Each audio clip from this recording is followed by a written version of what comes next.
Mga kabonyo, share ko lang itong ating basic keyboard. Basic talaga, no? Basic ROG yung ating keyboard na gagamitin.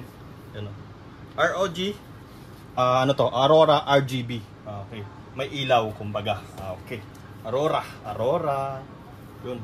Unbox na natin. Hindi na natin nabasahin yung ano. Basta i-unbox na natin ito, mga kabonyo. Unbox na natin.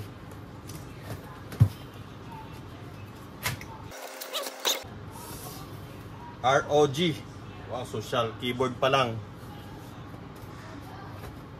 Okay. So, may kasamang pansapin. Ayan, sapin lang to sa keyboard. Tapos ito yung pinakang keyboard niya. Pakinggan natin mga tunog. Buksan na natin, no?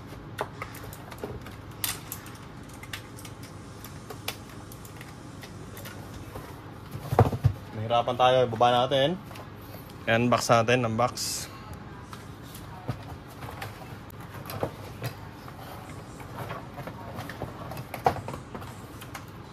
Okay, oh.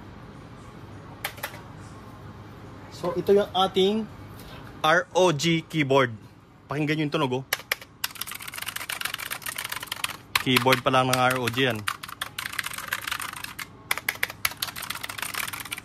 Okay.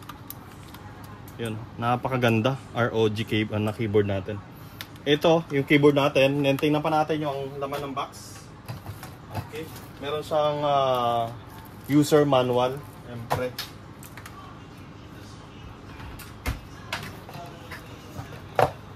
Tapos, para saan ba to? Meron siyang extra para sa gaming talaga. Yung ano natin, keypad niya.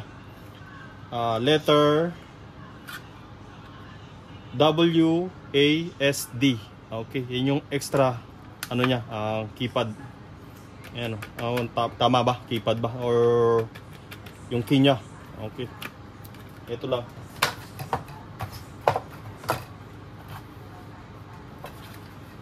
So, ayun ang mangyayari. Install natin sa ating PC. Install na natin.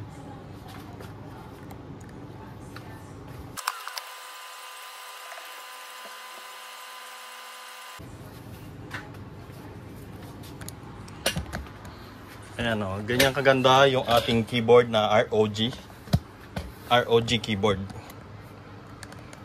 Yun. So ayan, search.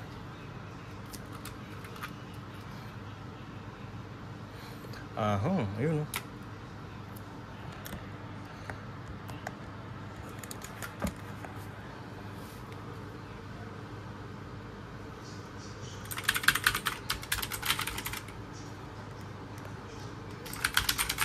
Napakaganda. Ang gandang tingnan ng ating ROG keyboard. Wala ka na masasabi talaga sa ano niya. Sa ilaw, tingnan nyo. RGB talaga. Red, green, blue. Yeah, ayan, basta RGB. Ang lahat na ng kulay nandiyan na. Pipiliin nyo. RGB the best. Okay. Yun, sa mga hindi pa nakasubscribe pala, huwag nyo kalimutan mag-subscribe sa aking channel. Like and share nyo na rin. Maraming salamat.